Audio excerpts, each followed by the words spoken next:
Yeah, Sakto Style.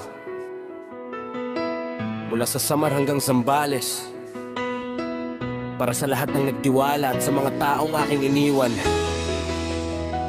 Darren Electrotic, pakinggan niyo ang aking kwento.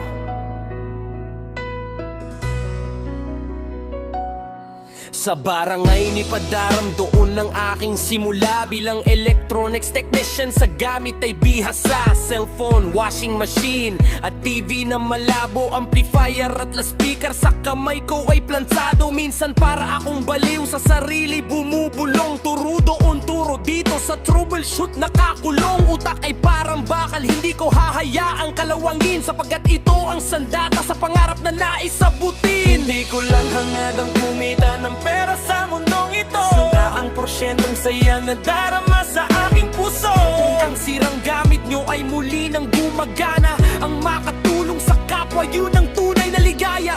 Tapat sa aking gawa, takot ako sa may kapal, dahil ang serbisyong totoo ang tanging ipinapaira.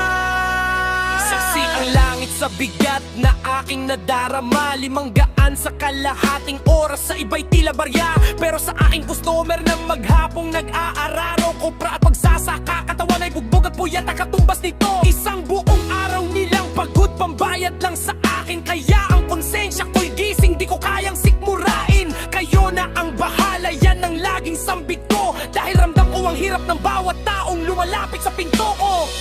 Iwas tayo sa bisyo, alak at paninigarilyo, dahil saksi ako sa dulot nito sa mga tao.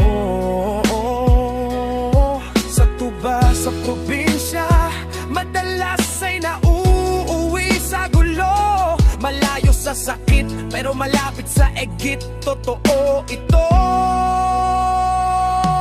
May naihihi na tatae at sa daan ay natutulog, umiwas sa walang kabuluhan para pangarap ay di mahulog. Salamat Bulao, Suloy, Jayan, Arthur at Frank, Vince Redencio, Ben Jr. Kayo ang aking matibay na rank. Pati sa mga kapitbahay na nag-aabot ng ulam sa akin, hindi ko malilimutan ang kabutihang inyong itinanim. Sa Dalete, Samar, pansamantalang nilisan, dahil sa Zambales may panibagong buhay na gustong matagpuan. Malay nyo pumaldo, malay nyo pala rin, basta tapat ang puso, tagumpay ay akin ding aanihin.